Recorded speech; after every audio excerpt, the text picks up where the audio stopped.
Good evening, and thank you all for coming. It's a great pleasure for me to do this fireside chat with somebody I have admired for a long time, one of the true great entrepreneurs of Asia. Um, Bill, I've followed you for 4 decades, and well, you're slightly more than that, but you don't look it. Thank you. So welcome to the Asia Future Summit. Thank you very much. I'm very happy to be here. Very proud to have such an audience. Bill, you know, when we think of Americans in Thailand, to many of us, the name that used to come to mind before you showed up on the horizon was a person called Jim Thompson. And we used to have a restaurant here called Jim Thompson, which unfortunately shut down. Did you ever know Jim? I knew him very well. Our family knew him. Jim Thompson was a legendary American in Thailand, and he founded the Jim Thompson Thai silk industry. The whole Thai silk industry of Thailand really began with him. And of course, his name will always be remembered in Malaysia. I'm sure Zafrul knows about him, but he went for a walk in Cameron Highlands, never to be seen again, and probably one of the greatest mysteries still unsolved. And it was particularly interesting to me because I was on the plane with him that day. He got off in Penang to go to the Cameron Highlands. I got off in Singapore to go to the Singapore Grand Prix, which in those days was run on the Upper Thompson Road, and was quite a circuit. That's how old I am. And what do you know of his disappearance? Well, the reported facts was that he went for a walk, disappeared, and was never found again. Right. But of course, my father, who was then working for Voice of America, flew to Malaysia, flew to Penang, and then on to the Cameron Highlands to take part in the search for Jim Thompson. But it was very clear to my father, who worked with a lot of the local trackers in Malaysia who know the jungle like the back of their hands. And he said, for sure, Jim Thompson was not in that jungle. Right. Or if he was buried in it. He wasn't on top of it because there was no trace of him at all. Right. And so the popular theory is nobody knows what happened to him, but for sure he didn't die by accident or wander off the trail and just to be found. He's never been found. Right. Now, there was another foreigner who was on the other side of the fame equation in Bangkok those days. And he was variously called the serpent. Some people called him the bikini killer. And he was a serial killer called Charles Shobraj. Did you ever know this man? You're bringing out all of these dark tales from my early youth. Charles Sobraj was, I think, Asia's first mass murderer or serial killer. Right. He operated in Thailand quite freely in the early 80s when it was a backpacking trail and people were wandering around. And the murders were exposed actually by the local newspaper, the Bangkok Post. And Charles Sobraj was named, but by then he'd fled to Malaysia. We have a very easy border between Thailand and Malaysia. Not like getting from Singapore to Malaysia, but from Thailand to Malaysia is a little easier sometimes. Right. And so he fled to Malaysia and later fled from Malaysia to India, where he was subsequently captured. After he was captured, and when the story had been revealed, I decided that I would make an excellent book. And so I flew to India. I registered at the Tiha Central Jail where he was being held after he had been captured. And they would only allow family members to go in, so I declared that I was his brother, half-brother, and I got into the jail, and I met Charles Sobraj in the jail, and we discussed the story, and he admitted to me that he had murdered these people, but he wasn't planning to, be in jail by the time it came out. He escaped from many jails, if you know his history. Right. And so he was quite, open about telling about his crimes, and I found it so fascinating that I quickly got a publisher called Random House from New York, and they quickly sent a professional writer and his researcher, a fellow by the name of Richard Neville, and his researcher Julie Clark.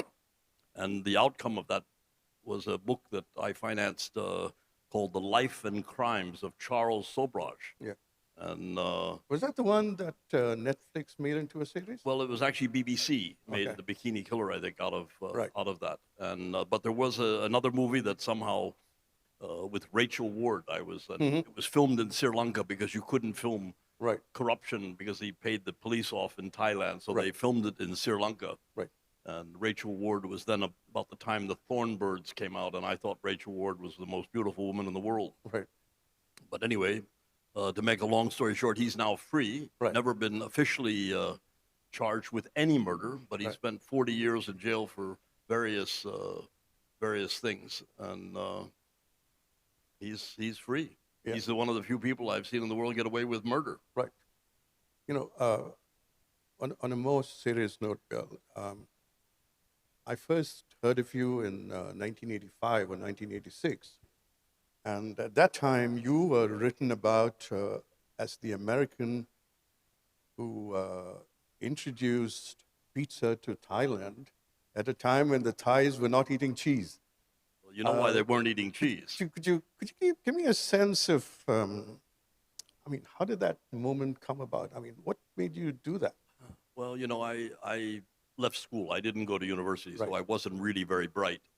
And I decided that the one thing missing in Thailand was good American fast food. And of course, you know, the one thing everybody misses is pizza. Right. And I went to the Philippines, and they had Shakey's, and they had all sorts of pizza brands there. But I brought Pizza Hut to Thailand. And little did I know, because I wasn't very good at school and I didn't study things, but actually Thai people at that time, this is in I guess in the 1980 or something, they're lactose intolerant, which means whenever they eat dairy products, whether it be ice cream, cheese, they get sick. Yeah, lipase, is that what it's Yeah, called? well, it's a lactose intolerance. So fortunately, I didn't know that. So I launched Pizza Hut, and the pizza. Finally, we did tell people that it was sort of, you know, they didn't know that it was cheese, and they ate it anyway. Bought it in, you know, by the thousands, and the rest of it is history. We became the biggest pizza operator in Thailand, and subsequently in many other countries. Right, So with what a brand today is known as Pizza Hut, right. or Pizza Company, was formerly Pizza Hut, but that's another story. That's another story too, yeah. They took us to court on that one. Yeah, and how did you get into the hotel business? I mean, you're famous now for the hotels. You know, I go to Thailand. The last couple of times I went to Thailand, I went to Khao Lak. I stayed in one of your properties. I went to Bangkok for a wedding. I stayed at the Avani. Well, there used to be a well-known Malaysian entrepreneur called, I think his name was Jack Chia, and he started or owned Tiger Bomb, and he bought the E&O Hotel, I think, in Penang, and he Right. was starting to buy hotels, and he probably would have been a fantastic Yep. hotel entrepreneur had he continued on. But we thought that he wanted to buy a hotel in Pattaya, which was the #1 tourist destination in Thailand at the time, mainly because we had the war going on in Vietnam, and all the R&R, the Americans came to Pattaya to do their rest and recreation. Right. At least that's what they called it.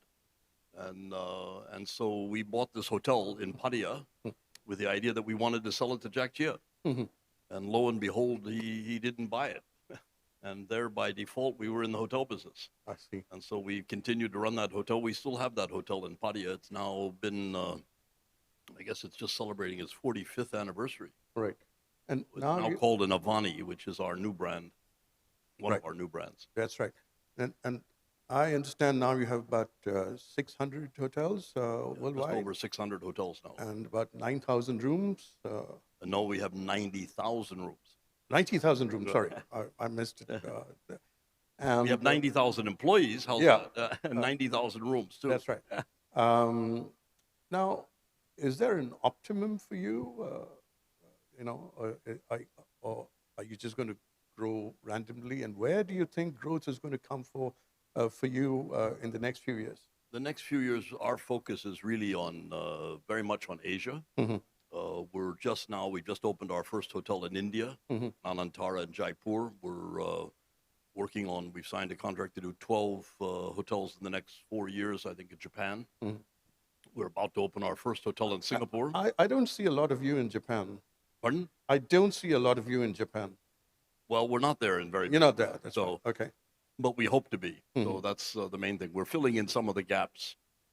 We are not strong in North America. We have one hotel that we own in New York. It's a very beautiful hotel, the NH Madison Towers.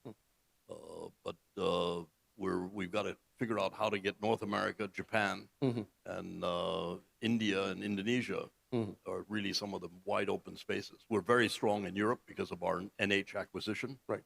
So we have about 350 hotels in Europe. Yeah. We've got another 100 in South America. And then we have a lot in Asia and the Middle East. Right. And of course, Australia. No, that's a huge operation. Why do you call your company minor? Well, as I said, I went to school in Thailand. I graduated in Thailand at the. I started my business when I was 17, while I was still going to school, in order to fund my go-kart racing. I had a great ambition to be a race driver. Everybody who drives a go-kart, right. Wants to be a Formula One driver. And unfortunately, my parents thought I should go to university. And instead of going to university, I decided to start a small company. And at that time, I was still a minor. I wasn't yet at the age of 21. I was only 18, 17, right. Actually. And so, I went to see my lawyer, and he said, well, the first thing, if you're going to form a company, you got to have a name for it. And I said, well, can you suggest something? And he said, well, are you still a minor? And I said, yes. I'm still 18. So he said, okay, that's it. Minor holdings. Yeah. So that's how it started. If you look at Thai in the, corporate scene, you're probably the most globalized Thai company that I know. Maybe there's Thai Union, which makes Chicken of the Seas, the tuna brand. Right. But what is it that's holding Thai companies from coming out? Why are there more minor groups coming out of Thailand? You're overlooking a few good ones. Red Bull is okay. Majority owned out of Thailand and right. started from Thailand. So Thai Union is, of course, another one. Indorama is another major. Well, Indorama is actually shrinking also, right? Yeah. So again, many of these companies have evolved from Thailand or even based and listed on the Thai Stock Exchange. Yeah. Bill, when I look at you, I see a young man a long time ago holding a Samsonite briefcase in one hand and a cleaning pail in the other hand. So at one level, you're at ground level. At the other, you're doing the big deals, which is the Samsonite. What has been your biggest deal that you clinched and the one that gave you the most satisfaction? There's been lots of deals. Certainly the NH deal put us in the global ranks of the world. Right. That was a $3 billion deal that we acquired in 2018. And, I relied on all of our very expensive analysts and bankers and whatnot to tell me that this was a good deal. But we borrowed the $3 billion, bought the company, and then, of course, COVID came. And never in my life have I lost $1 billion. But we promptly lost $1 billion over 8 quarters in 2020 and 21. So, I never want to go through that again. But I don't think of it that we lost $1 billion. I just think of it as a $4 billion purchase. So $3 billion that we paid them and $1 billion that we lost, but now it's okay. Right. It was a $4 billion purchase, and it's doing fine today. Thank you very much. Right. Yeah. My editor, Jamie, who's sharing a table with you, you're seated next to him, he and I met another Bill three months ago. Maybe not as famous as you and maybe not as entrepreneurial. His name is Bill Gates. I'd say he's pretty entrepreneurial. Well, but one of the things Bill told us was that, we asked him about his, his career, and he spoke about luck. How much did luck play in your corporate life, in your success? I think luck is huge, and some people may call it fate or whatever, but for me, I grew up in Thailand. When I left school, it was an alternative to not going to university. But can you imagine if I'd grown up in Minnesota? I don't think I'd be sitting here with you. Well, you might have known Bob Dylan then. Yeah, right. Well, I had lectured the other day. I was so happy. I lectured at Harvard, the Harvard Association in Thailand, And I said, listen, I'm going to tell you guys the things that you don't learn in the classroom. And that's really it. But I was very lucky to be based in Thailand when I started my business. Had I been anywhere else, I'm not sure I could have achieved what we did. Right. Thailand was ready for fast food. We were ready to have hospitality. There's, not many things that Thailand is world class at. I wouldn't classify us as, world class in tennis shoes or chips or what have you. But I can tell you, Thailand is world class when it comes to hospitality. Really, I mean, you're a naturalized Thai, right? You correct. you are Thai now. I think Yes. you took citizenship maybe about 30 years ago, 35 years ago. Yes, it was 1991, I think. 1991. Now, Asian business circles tend to be a little closed. I mean, and you, whether you like it or not, you might be called an Angmo here or a Farang somewhere else or a Guaylo somewhere else. How did you break that glass ceiling in Thailand? And to the extent that you even had friends and well-wishers in the Crown Private Property Office, one particularly whom I admired a lot, Usni Pramoj. How did you do that? Well, I think, first of all, I guess one thing about Thailand as a foreigner, and I still consider myself a foreigner, although I've been a Thai for more than 30 years, is the fact that I'm totally committed to Thailand. I gave up my U.S. citizenship long before it was popular to give up U.S. citizenship. Half the Thai friends that I have were sending their wives to the United States to have their children born in the United States so they get an American passport. Right. Me, I was born in America and I wanted a Thai passport. And today, our family is 4 generations Thai. Right. I'm Thai, my children are Thai, my grandchildren are Thai, and my great-grandchildren are Thai. So, and Heinecke has become a Thai name because after 3 generations, Right. it's automatically a Thai name. But it certainly, I think, demonstrated to my Thai friends and Thai partners that we were committed to Thailand. We weren't going anywhere. Right. If I was ever expelled from Thailand, I don't know where I would go. I don't have enough money to go to Dubai or and live in like our last prime minister. I think Singapore would love to have you, frankly. Yeah. Well, he visited Singapore a lot too. But anyway, no. So I think that's the worst thing you can do to anyone who's grown up and lived all their life in Thailand is expel them and say they can't come home. Yeah. So What would you advise somebody? I mean, you brought Pizza Hut, you brought donuts, you brought so much into Asia. Suppose somebody were to ask you, what is the trick to crack the Southeast Asian market, and particularly the Thai market, huge economy in Southeast Asia after Indonesia? What would be the 2 things you would advise? never give up. Never give up. Never run out of money. Well, there's OCBC, so I'm sure. Yeah, right. But I think it's. I couldn't tell you. I really would have to tell you that it was. I find the harder I work, the luckier I get. It's.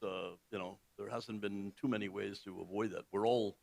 I tell lots of people. We all have the same 24 hours. It's how we spend the 24 hours that really makes the difference. Right. And most people spend 8 hours at work and 8 hours resting and 8 hours sleeping. And right. I tend to spend, as many of those hours as I can working. And I figure I've got a big advantage over the guys that just want to work for 8 hours. Well, everybody celebrates a winner, but people are really defined by how they behave in their darkest moments. What have been your dark moments, the darkest of them?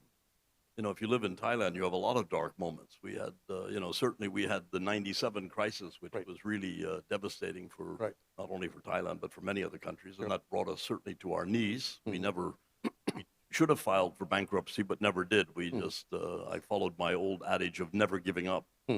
And, but then we had SARS, then we had 9/11 when everything stopped. And then we went through the tsunami. Yes. We lost one of our hotels. We thought our biggest investment was in Phuket.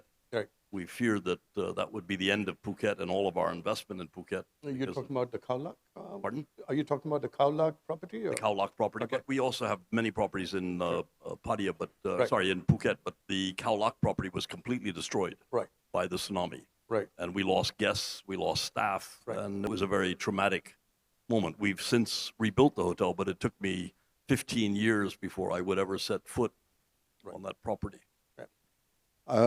Bill, I interrupted you when you were going to talk about Singapore a little earlier, but we don't really have a major minor property in Singapore yet. Do you have any plans for this island? Well, we think we're pretty strong here. We've got about 120 restaurants under the courtesy of The food business, I know you're there. Okay. Yeah, I'm talking about the hotel business. Well, the hotels we've just committed. We're building a hotel now called the Avani, Right. near your historical district, and it's going to have the best that we can bring under the Avani brand, Right. which will include a rooftop bar and restaurant. And we're doing that together with our partners from Kojima. We're actually having to invest our money there. Right. So we have put in a very significant, for us, amount of money to get this one going. Right. And we've also recently joint ventured with Wings Over Asia. So we Right. operate a jet terminal at Seletar. Mm-hmm. And we're waiting for EDB to hopefully approve an investment plan that will result in great expansion. I see. That project. So Singapore is getting more than its fair share these days, and Right. we're very keen to grow it even further. Coming from somebody in the travel and tourism trade, did you feel bad that we got Taylor Swift and you didn't? Absolutely. But we have Blackpink now. I think tonight or tomorrow night, Blackpink is performing in Thailand, and they're not coming to Singapore or Malaysia. They're only going to be in Thailand. You're going to have to fly to Thailand to see it. So certainly Thailand has learned a trick or two from Singapore. And, they'd also love to have Formula One, which I was just here a few days ago to see that. And we'll see whether they continue, but we're hoping that Thailand will learn from Singapore and launch the F1. Right. You're talking about investing a lot of your own money in Singapore, right? Mm. I was talking to Mark Hoplamazian of the Hyatt CEO some months ago, and Mark was talking about a completely asset-light model. Yours seems to be... we called it asset-right. It doesn't necessarily mean that we make the most money. I think if I have a choice, I'd like to be asset-light. And the reason we lost $1 billion and Hyatt didn't lose $1 billion during the crisis is because we owned 60% of our properties. Right. And unfortunately, that was not the time to own properties during COVID. Right. You would love to have other people owning the properties. So, and that was really the cause of that. But certainly, if you were to look today at where we're going, we're primarily asset-light focused now. Okay. We're franchising many of our brands, both for the pizza company and Swenson's and pizza company and what have you, all around the world. Right. And then we're also very much here. We also have in Singapore, I forgot to mention, we have Benihana. The Benihana in the Millennium is one of our investments. Right. Courtesy of our local partner who really put it on the map. And right. It's probably one of the biggest Benihanas in the world. Right. So, Well, can I talk to you a little bit about the wider business and economic landscape in Thailand? If you look at Chinese tourists, they're big, but the biggest year was 2019 when about 140 million, 139 million Chinese tourists came out into the world. Have the Chinese come back yet to Thailand? Not to the level that they were just before COVID. Right. They were coming back fairly strongly, but Thailand has had a few hiccups, as we're all aware. They've right. had some security concerns. They've had a war with Cambodia, which they still haven't managed to open the border yet. Right. And we've had a few changes in the political scene, mm-hmm. a couple of different prime ministers. So, right. So we're not as attractive, I think. And I guess the most important thing is that our currency has appreciated 18% in the last 18 months. Right. And tourists tend to want to go where things are cheap. Yeah. And Thailand, unfortunately, in the last 12 months has become a little bit expensive. Right. And following COVID, you've seen a revision of prices for hotels, for airlines. Everything went up. And, that's quite a change from what happened in January 1998, right, when the baht went to 55 and more, and today you're having the reverse issue. It's Exactly. too strong for you. Absolutely. And but the theme of this conference is a fractured world. And Bill, for your businesses, you have this conflict going on with Cambodia, for instance, and it's a fairly unsettled world. How does that affect the way you run your operations? Well, I think, one thing is for sure. With all the things that we've been through over the last almost 60 years that I've been in Thailand, we have never slowed down our investment program, and Right. we've certainly accelerated it today. That's not the case with all foreign investors that are looking at Thailand, Right. because they see uncertainty, Right. instability, Right. which doesn't bode well for investment, and certainly security doesn't bode well if security is at question with tourists. Mm-hmm. So I think that's definitely had a major impact. Right. And but nonetheless, anyone who studies history Right. recognizes that Thailand's been around for the last couple of thousand years. Right. Never been colonized. We didn't have the British, we didn't have the French. We managed to keep them all out. Right. So I think they're going to keep their independence, and I have faith that Thailand will recover its leading position within ASEAN. It's just going to take a little bit of time. If you look at the league tables from '97, when you were the second biggest economy, into today, some smaller nations have overtaken you in Exactly. GDP size. Yeah. Our growth has really suffered the last 10 years. You have. So frequent changes of government, military government hasn't helped. Right. To get the growth figures back to where they should be. Right. Listen, I'm going to invite questions from the floor in a couple of minutes. You might want to get your questions ready while I still talk to Bill for another couple of minutes. There are 3 mics, people walking around, and whoever wants to ask a question has to just stand up and identify yourself, and I'll come back to you in a second. Bill, I was talking to His Excellency, the Malaysian Industry Minister, whom you know very well. I promise not to ask any difficult questions to him. Right. And he, when we discussed last week, one of his worries was the sliding competitiveness of the Malaysian economy. It was on his mind. And it looks like, from what I see going on in Thailand, especially with your auto industry, you seem to be losing some. How much of it is because of the education system? Many years ago, Mr. Surin Pitsuwan, who was the foreign minister and later ASEAN Secretary General, he told me that, look, if I ever went back to cabinet, I'd like to be education minister. And then Mr. Prime Minister Anand Hanirachun, Mr. Lee Kuan Yew respected him a lot. I do too. You do too. And Kun Anand did quite a bit to fix education for the middle classes, opening up for international schools and all that. But at the lower end, you operate in the Maldives, and you know that their English education starts very young. Is there something going wrong in the Thai education system that needs to be fixed? Because for you, human resources is so important in your business. Does Thailand have an education system fit for purpose? Not really. They've certainly improved it a great deal. But if you were to look at our company, the biggest investment we're making, both in our charities as well as in our company, would be in education. Right. Today we've established our own hotel school in joint venture with La Roche from Switzerland. Right. I put through about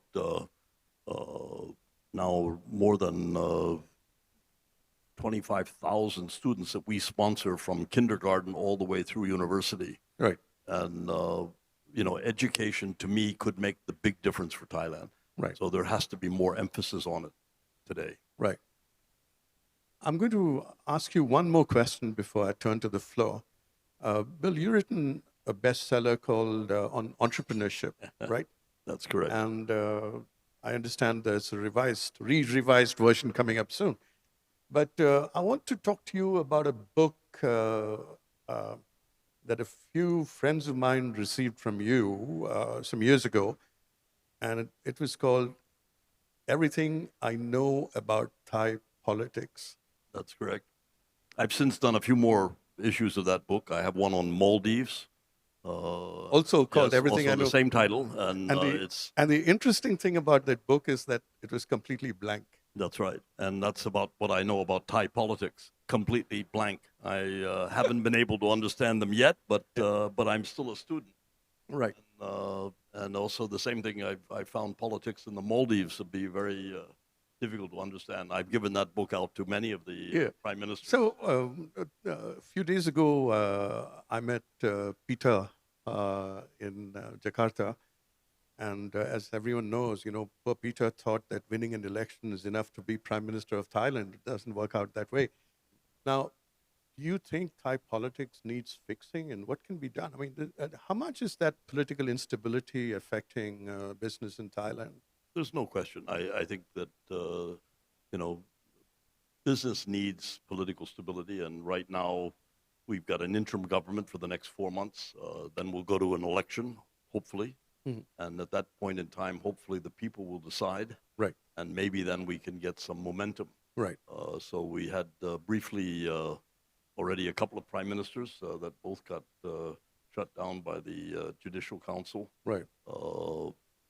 Thaksin's daughter, more recently, prior to that was Seta Thavisin. So it's been a very difficult time for Thai politics, right.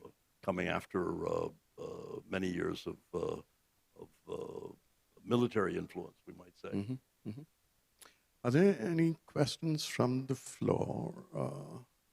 Anybody want to ask? Nobody wants to ask about my movie career. Having starred in White Lotus and A Mother of the Bride. Yeah. Okay, while people get their questions ready if they have any, you are an adventurer and also an entrepreneur. I mean, there was that famous car race you did from Singapore to Thailand when you were very young, right? That's right. I think you got somebody to sponsor you to, yes. Ford Motor or something like that. That's right. It was Ford and Sing Beer, which is another good and staple. the challenge was to drive to Thailand in 30 hours or something? Or? We made it we had to make it in under 30 hours, otherwise the sponsors weren't going to give us the money. So we made it in 28 hours and 45 minutes to set a record. So has that, what comes first for you? I know you're a helicopter pilot. You have a civil pilot's license. And you have your own plane. Mm-hmm. And you have your own plane service too. Mm-hmm. But for you, what comes first, being an adventurer or an entrepreneur? I think they come together. I've used our planes really to find prime sites all over the world. We, used helicopters and planes for that. I love boating. I love diving. So I spend a lot of time on the water, either below it or on top of it. And I collect old cars. I have a passion for old cars. Oh, really? From my days of racing, coming to Malaysia. Okay. I used to race in Batu Tiga in Malaysia. Right. I raced in Singapore. I raced in Macau. Right. I've raced in Singapore before the F1. So, it's been an exciting time. I've raced Porsche cars, and I do a lot of vintage car racing now. Right. Any questions? We have one from there. So would you identify yourself as you begin? Sure. I'm Sek Wai Kwong with OCBC. And, Bill, thank you very much for a very interesting, chat here. And Ravi, thank you also. You asked some of the most penetrating questions. So, Bill, you're a very successful businessman. I just wonder whether you can share with us, when you look at a business opportunity, how do you evaluate, how do you decide that, this is a winner or this is a loser? I guess we try to do as much research on a subject as possible. And I guess for me, the most important thing these days is, do we have the people that can make any venture successful? When I bought NH Hotels, many people thought we bought it because of the number of hotels that they own throughout Europe. A lot of other people thought we bought it for all the money. But to tell you the truth, when I had our first meeting with them, I told them all that we bought it because we wanted the 800 people, experienced people that they had in their corporate office. We never sent a Thai member of our staff to Spain, but I brought a hell of a lot of people from Spain to Thailand. So to me, it's all about people. And I think any business opportunity, the success of that depends entirely on people. Do you have the right people? Can you do the job? Can you make it successful? Let's over there, please.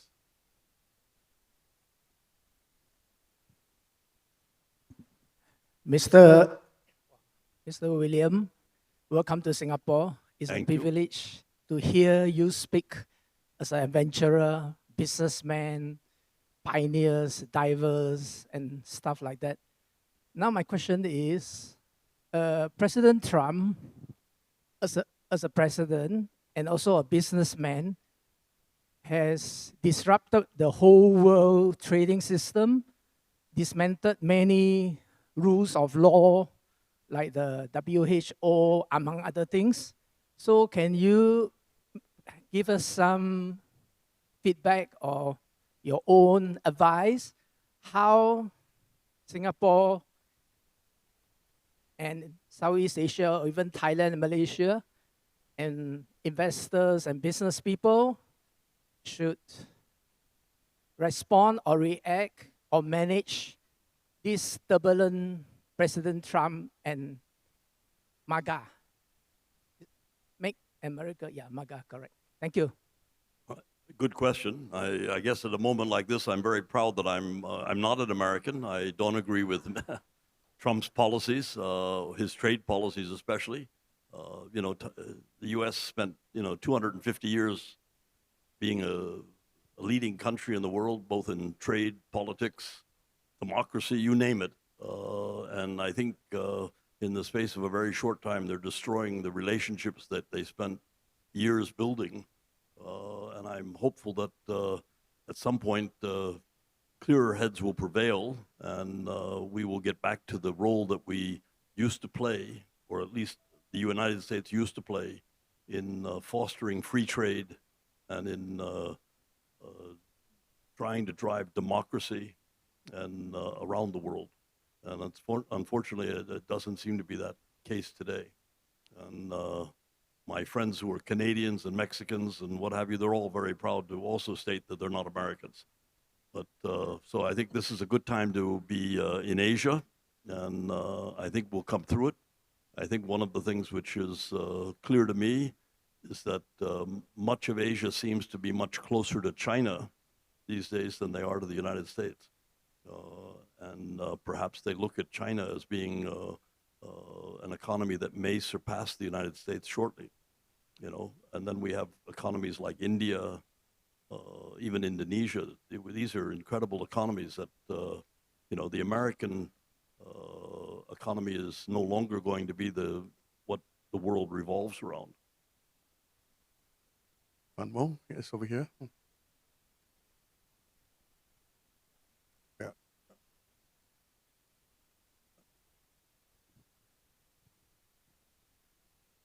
Thank you very much for giving voice to a female speaker. Would you like to identify yourself? Yes, my name is Thao Griffiths. I'm from Vietnam. I'm working for Meta Platform Inc. in Singapore and cover several countries in the region. Mr. Bill, I'm really pleased to hear that you came to the region more than 3 decades ago, and you remain, and you contribute so much to the economy of Thailand and create jobs for 90,000 people. That is huge. Therefore, my question to you is, what is the achievement that you're proud the most when you think about your contribution to Thailand in your capacity as a Thai citizen? I understand the question. It's what would be my greatest achievement in... that you're most proud of personally. I guess the fact that we're one of the largest employers in Thailand. I think we've given many people a chance to develop their own business. I also feel that where we've taken our hotel footprint, we've tried to leave or make the communities where we operate better. We operate in places like Chiang Rai, Phuket, Chiang Mai, and various other parts of the country, and we try to make a positive impact on the communities. We have a number of charities that are involved with environmental things or even with elephants. We have an elephant charity in the north. We have a turtle foundation in the south. So I think we really would like to leave a positive impact on the communities where we operate. And today our food business, I'm very proud, is one of the largest users of fresh vegetables, tomatoes, ketchup, cheese, pineapple, you name it. And we've driven that industry. So I'd like to think that we have a very close relationship with our farmers. So yeah, I think I would like to leave the world a little bit better than when I entered it, if that's possible. Mr. Trump may make it very difficult. Thank you very much. Maybe a last question over there, ma'am. Table 3.